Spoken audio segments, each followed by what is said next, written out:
Your Excellency, we are deeply honored to have you here. Thank you so much for being the first person to speak in the GNH Summit Brazil 2020.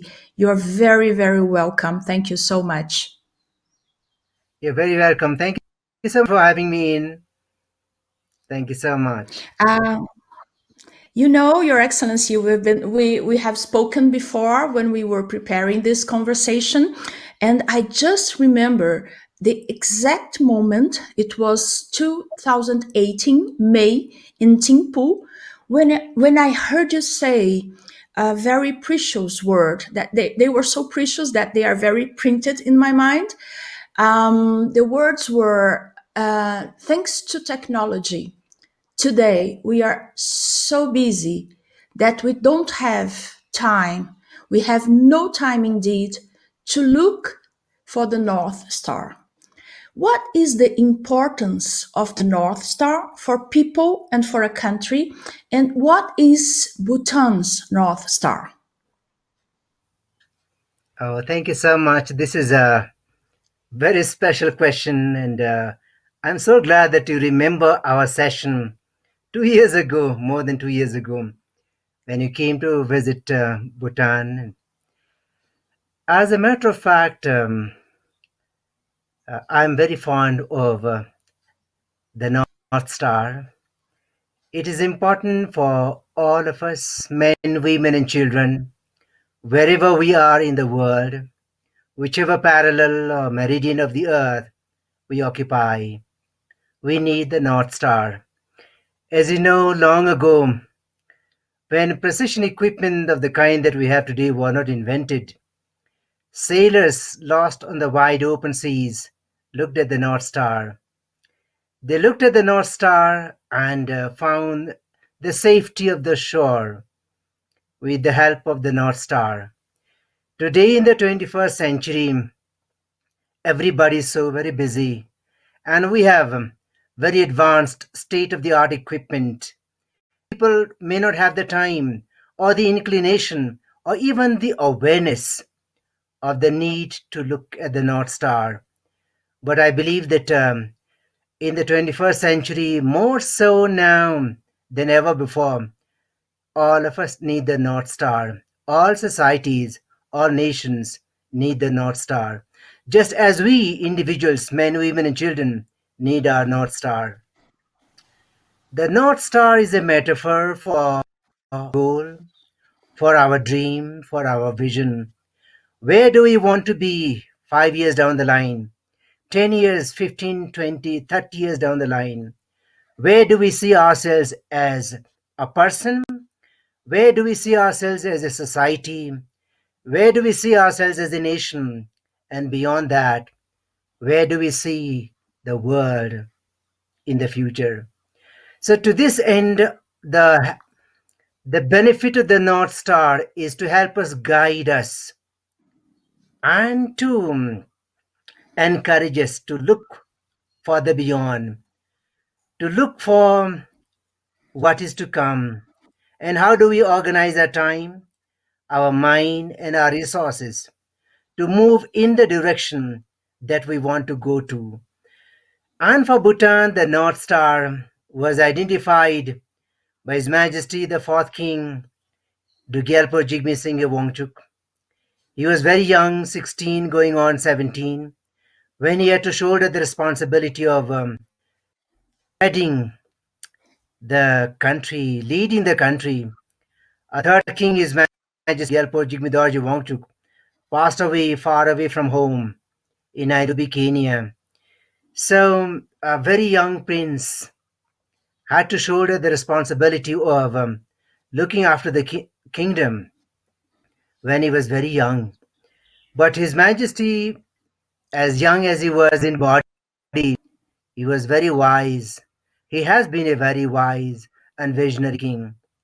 He felt that Bhutan's development path would have to be different from that of the rest of the world.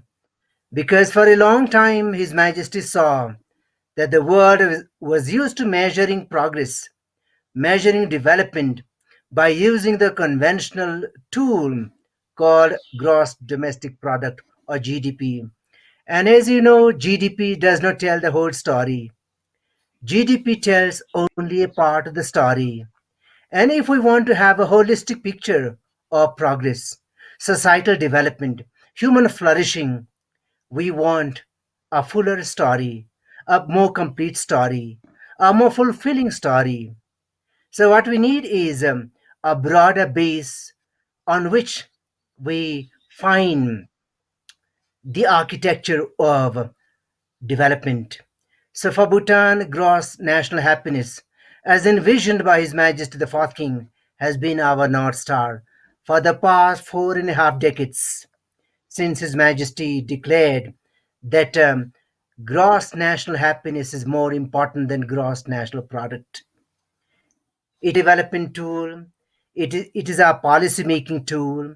Gross national happiness is not just a pious policy or a philosophy or a dream. It is a policy that guides our national planning, development, and monitoring of progress. So we use gross national happiness indices, the pillars as we call them, to allocate resources, to oversee and monitor the implementation of our plans and policies, and to see how the results have been achieved at the end of a planned period. So, gross national happiness has been our North Star, and it is our wish that as the world progresses, it is able to look at a more holistic development paradigm. Today, especially during the COVID times, we are we are able to appreciate the profundity and the wisdom of His Majesty's development vision of gross national happiness.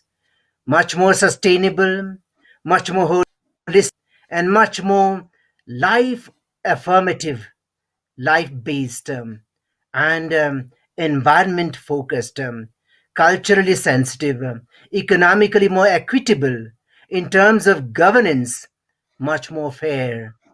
So, the pillars of gross national happiness: socio-economic development, conservation of our pristine natural environment, preservation of our culture, promotion of good governance. These have been the broad basis on which the architecture of gross national happiness as a development vision stands. Gross national happiness has been gaining more and more attention around the world. But sometimes it can be difficult, especially in the West, to understand the Bhutanese approach to happiness. I mean, not an individual approach, but a social one. Could you share with us what GNH means really for the country and the people? GNH, as I mentioned earlier on, is our North Star. We may not get to the North Star in one lifetime or in two lifetimes. It is something like the promised land, but we need a vision, we need a goal. If we have a goal, we will be consciously trying to go in the direction of that goal. It'll guide us, it'll make us conscious of the need to get to some well defined path of development. What is our goal? What is our destination at the end of 5, 10, 15 years? Where do we want to see our society and our nation? That's why we feel that gross national happiness as a development goal guides us in the direction that we want to head towards. For Bhutan, it is very important because all our planning, our policy making, our monitoring of progress, and also assessment of our development is based on the principles of gross national happiness. The erstwhile Planning Commission, now we call the Gross National Happiness Commission. It does the same job of the Planning Commission. There is policy making, mobilization of resources, allocation of resources, and monitoring how the resources have been used to achieve our desired key results. So, this is a very consciously articulated and consciously pursued development tool. So, today, the fact that Bhutan has been able to maintain over 70% Bhutan has been able to maintain over 70% of the country under forest cover is thanks to this wise policy that His Majesty the Fourth King wanted to put into the constitution. The constitution provides that at least 60% of the country should be under forest cover for all times to come. Today it is over 70%. The development of the country has been distributed fairly reasonably well across the country, because if we have to develop the country, we have to take everybody along. Everybody has to be on board. Everybody has got to be able to participate in the development process. And they also need to be able to benefit from development. They should have equitable choices, equitable access to development resources. And today we have a new dispensation, a democratic form of government instituted by the fourth king again in 2008. We had the first elections in 2008, the second election in 2013. Today we have the third democratically elected government. And His Majesty was very clear. Government has got to be an instrument of service. And if the government is not able to perform as per the aspirations of the people, in keeping with the long term vision of the country, the government is not doing a good enough job. So, in Bhutan, this is important. Gross national happiness has been our galvanizing vision, all embracing vision. And we're very glad that a lot of the country around the world are also inspired by Bhutan's holistic sustainable development vision. Today, in fact, we see a very beautiful manifestation in the country of the principle, the spirit of gross national happiness.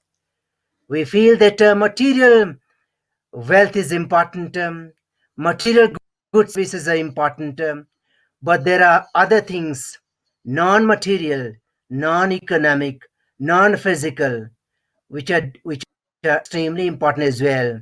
Because at the end of the day, our spiritual life, our emotional, psychological, cultural life, founded on a holistic environment, founded on a healthy environment, following a principle of accommodating as many as possible, making everybody fit enough to lead their lives in a in a desirable, happy, and contented way is the ultimate goal of everybody.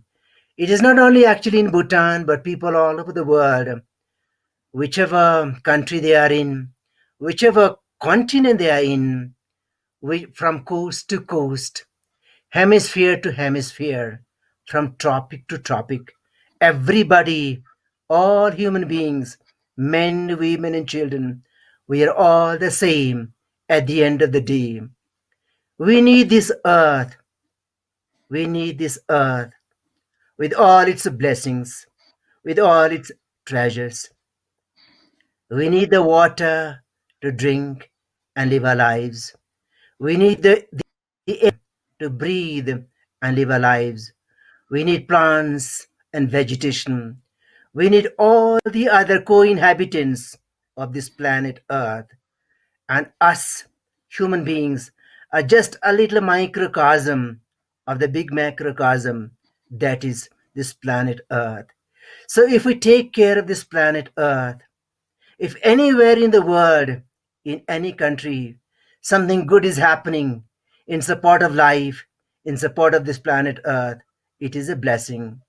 And I'm so glad that in Brazil, you have sound policies.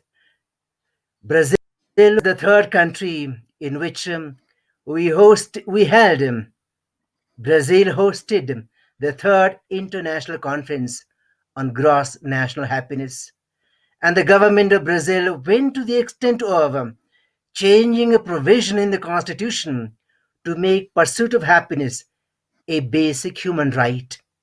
And your pristine environment, your policies, and the people of Brazil have so very graciously and generously opened your heart, opened your mind, and the country to this all embracing vision of gross national happiness.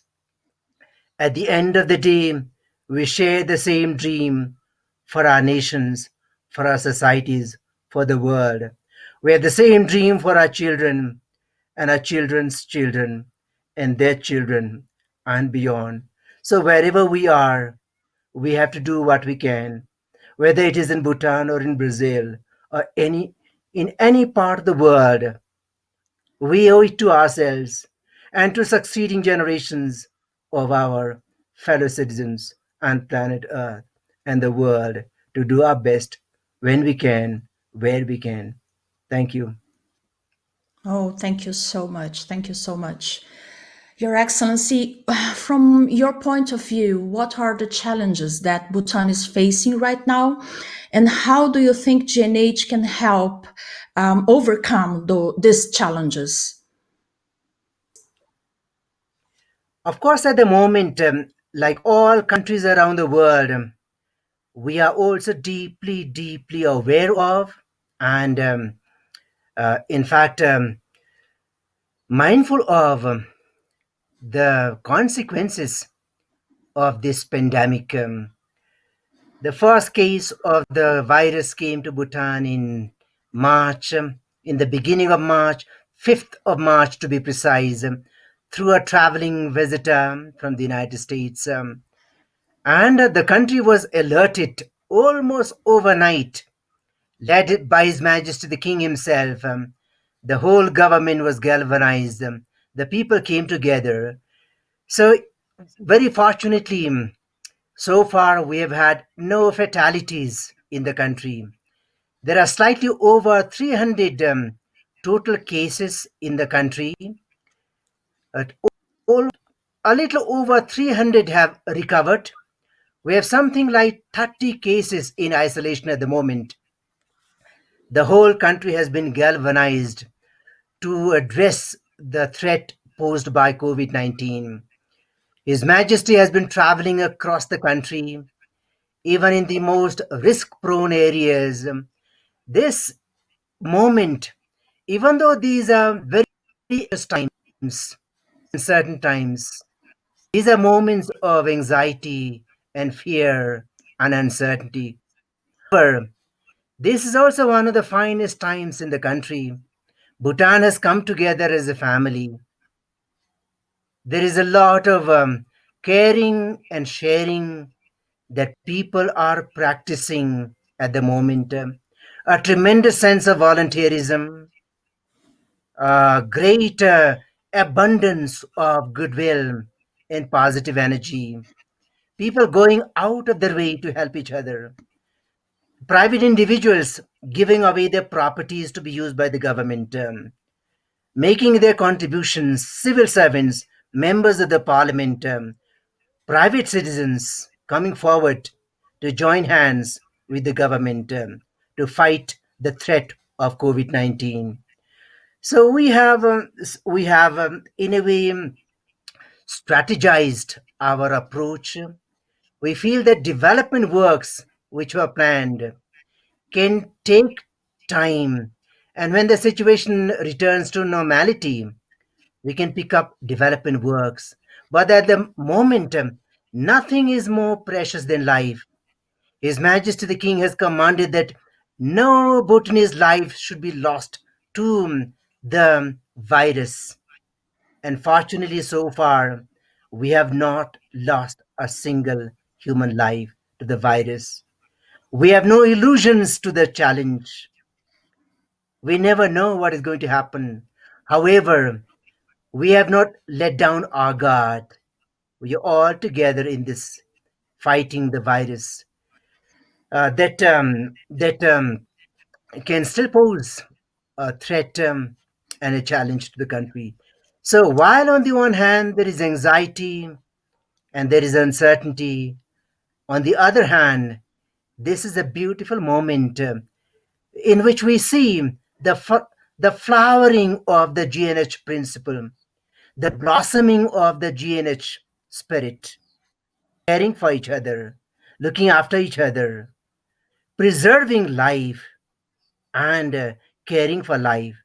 It is one moment, a very, very special moment, when, despite the fear and the uncertainty inflicted by the virus, it is also a moment when the finest spirit of solidarity, national unity, people coming together, the whole country becoming a family is so much in evidence.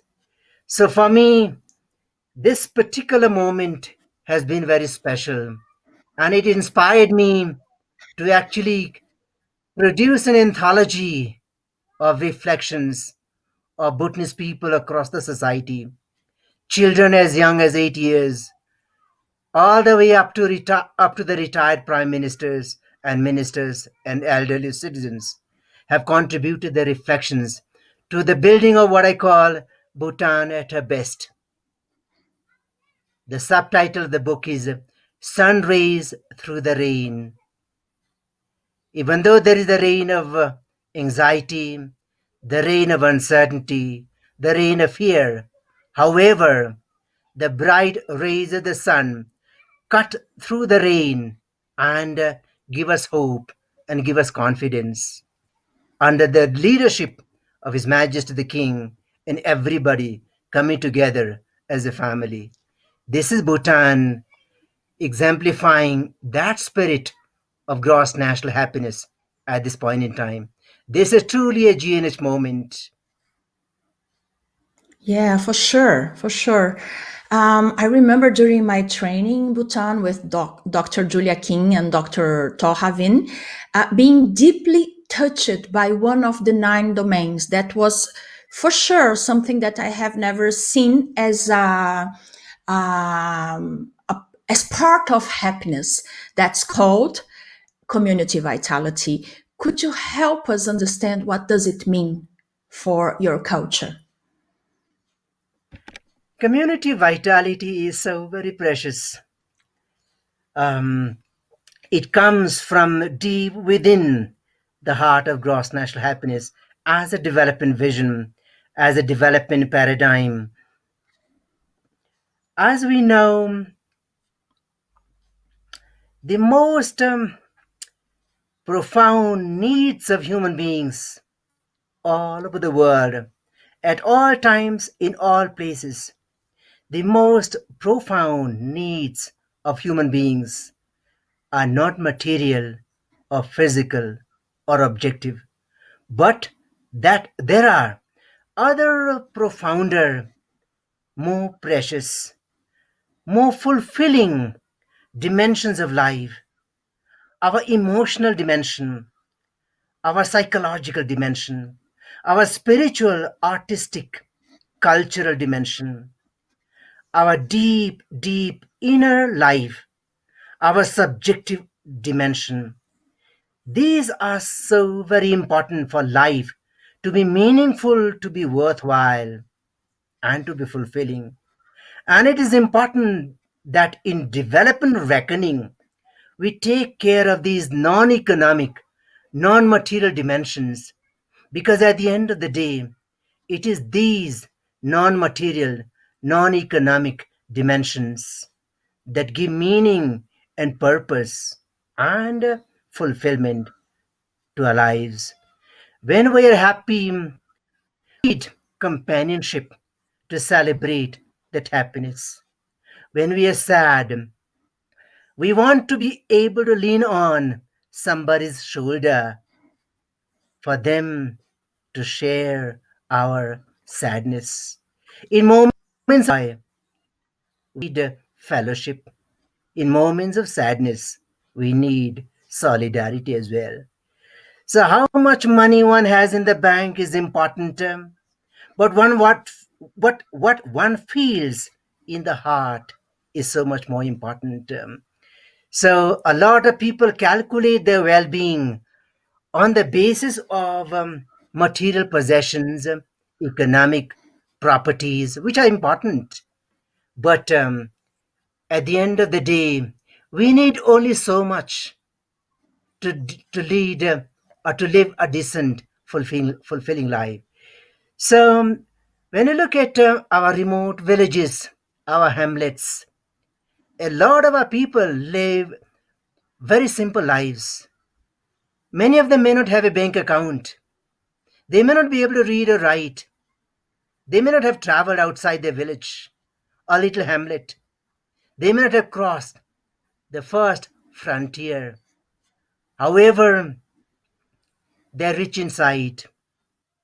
The whole community comes together for celebrations, for, for rites and rituals, for, for, for construction. If somebody's building a house, the whole community comes together to help that person complete building that house.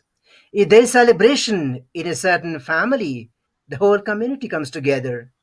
If if there's a moment of sadness, if a life is lost, the whole community comes together again. So this solidarity of the community, this living together and sharing together and feeling together, that one is not alone. That even if I'm faced with a certain challenge, there are people around me on whom I can count. There are people who will come and support me and lead me out of adversities.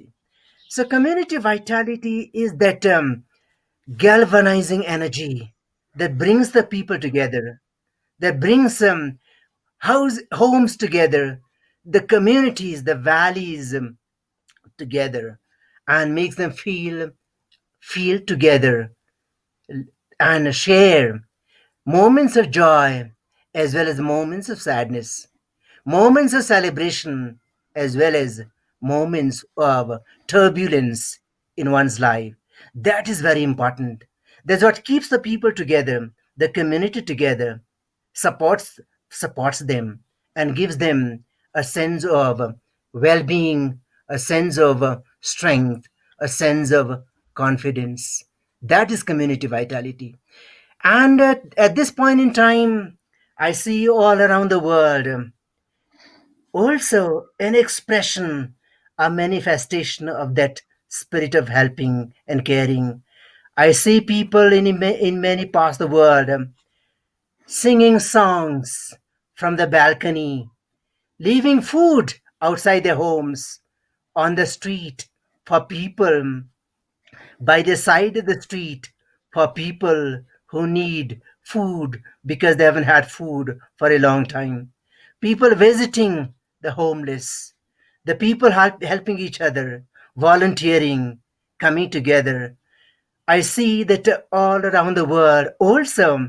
This is such a beautiful moment. There is pain, there is anxiety, there is fear. This pandemic has been absolutely relentless and devastating. But but there is a silver lining.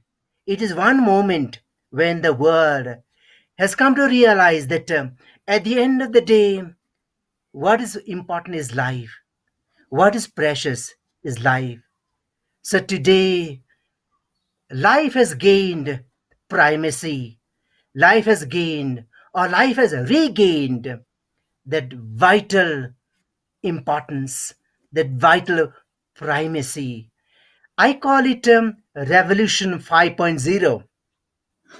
So far, the world is talking about Revolution 4.0, having to do with technology and digital facilities and digital age and its paraphernalia. But for me, the world has gone a step ahead. Humanity has moved a step ahead. And my wish and my prayer is that this spontaneous manifestation of humanity, this flowering and blossoming of solidarity, volunteerism, the spirit of caring and sharing that we see around the world sustains even after we have been able to beat COVID 19. Once COVID 19 is beaten, it will be sad and tragic if the world returns to the same old unsustainable habits of mind and actions. This newfound, this newly discovered humanity, this basic sense of the fact that at the end of the day, we are all humans. One man in the world, one woman in the world, one child in the world, all of us the same in our basic humanity. I think COVID 19 has allowed us to rediscover that humanity all over in Bhutan as well as elsewhere. I call it Revolution 5.0, the return of the human. And it is so very important for the world not to squander this gain, not to waste this gain, and return to the old unsustainable GDP based habits of mind and body. Thank you. Thank you so much. In the book, My Green School, an outline, you meditate on the core function of education. Could you share with us what is the essence of it? Thank you so much. I'm glad that you've been following my little book. It's a baby of a book. It's My Green School. It's just an outline. It's not even a fully fledged book. It's an outline. But this little book has been traveling around the world and finding welcome receptions in many fertile soils of many countries around the world. My green school was a strategy that the Ministry of Education in Bhutan adopted in 2009 when we introduced the nationwide educational reform initiative called Educating for Gross National Happiness. That was the big program that we initiated. As I mentioned earlier on, every nation ought to have its own North Star. And if a nation has its own North Star, subsystems of that nation will have to embrace and advance that North Star. Education is an extremely important subsystem of any nation because in our education system, in our schools, colleges, and universities, we have the most precious segment of the society, our children, boys and girls, and young men and women who are going to be our leaders of the future. So, if the leaders of the future do not share the vision of the country, they will not be able to guide the society, the people, and the nation forward when they become leaders themselves. So that's why it was important for Bhutan and its Ministry of Education to embrace the national vision of gross national happiness through the education system. And we called it Educating for Gross National Happiness. The strategy was green schools, building green schools as a means to an end, and the end was and continues to be Green Bhutan. So, green is a color, but more importantly, green is a metaphor. Green is a metaphor for anything and everything that supports and sustains life. And by life, we mean all life forms: human life, animal life, bird life, plant life, life in all their multiple forms in the sea, on land, and in the sky, and everywhere in between. So, life in its multiplicity and anything that supports sustains life in its multiple forms is green.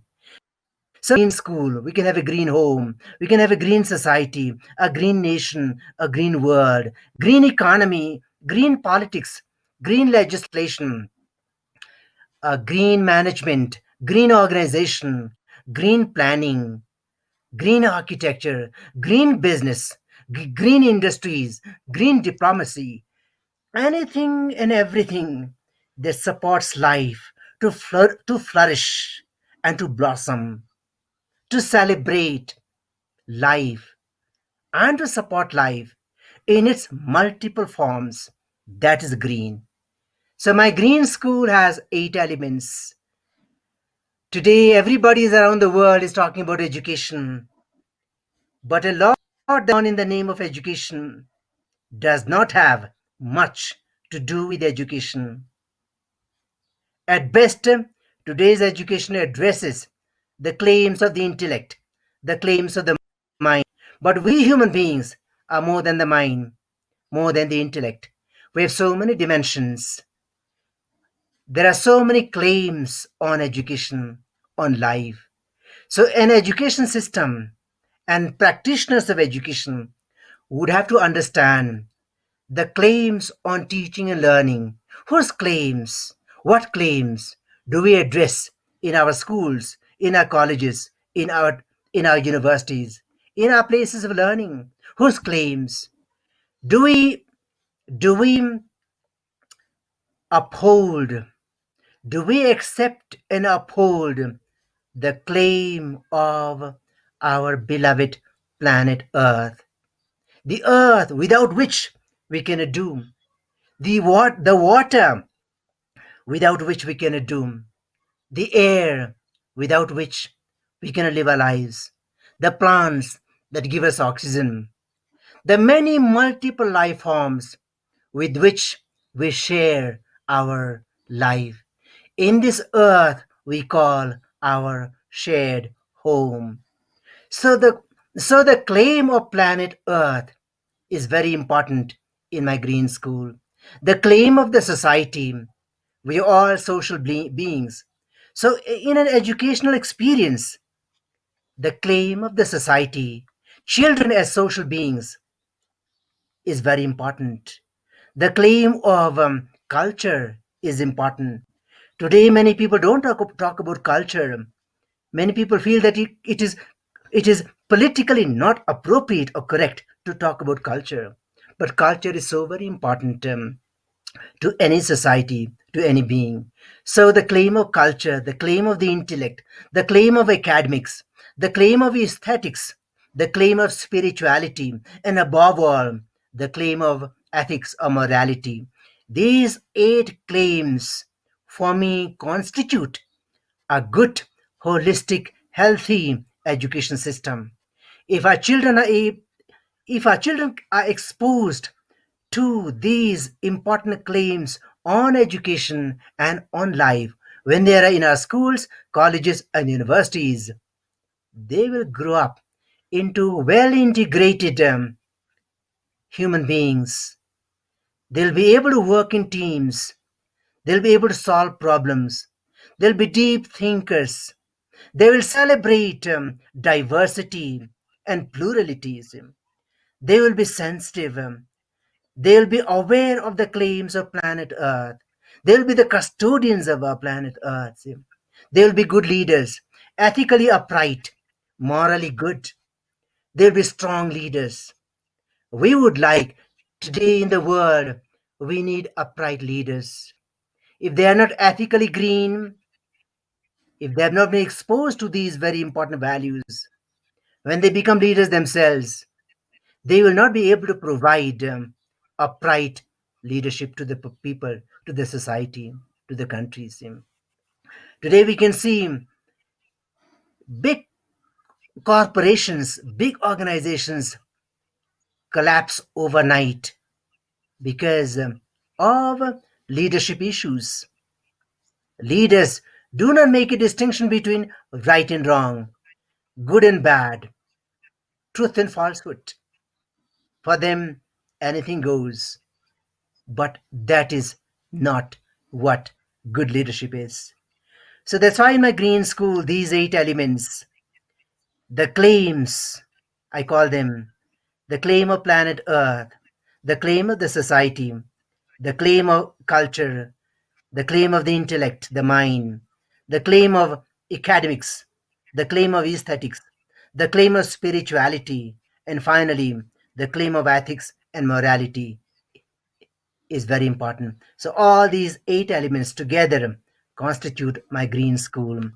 I'm very happy that a lot of the people around the world find some meaning and merit in the message of my green school. And today, especially in the aftermath of COVID 19, I feel it's extremely important to look at education differently, to look at education from deep within, make education worthwhile, make education fulfilling, make education an instrument of human flourishing, societal flourishing, the blossoming of the promises, the gifts and talents which are hidden away deep inside. So, this is my green school. Thank you. Our inspirational conversation is coming to its end, and I'd like to invite you to share a few words for the Brazilian people who are listening to you right now, please. Thank you so much indeed. It is my joy, it is my honor, it is my honor, and it's my joy to offer my prayer to the great country of Brazil and to the great Brazilian people with whom we in Bhutan share our dream, our prayers for our children, our children's children, and their children. So you have shown to the world not only as a cradle of great civilization, great culture, and great awakenings and achievements, but you continue to being a great bulwark of environmental conservation, care for this earth, care for the planet. And that is also deeply, deeply rooted in our Bhutanese psyche, in our Bhutanese dream, and in our hope for the future. So together we can and we ought to work for the benefit of our planet, for the benefit of humanity, and for the benefit of the world. To all of you, great citizens of the great country of Brazil, I would like to offer my prayers and my hopes that your vision, your dreams come true, and that we soon will be able to overcome this ongoing threat of the pandemic, and we'll be able to cross over to the sunnier side of the street. To all of you, I would like to offer my prayers and my very best wishes. Thank you.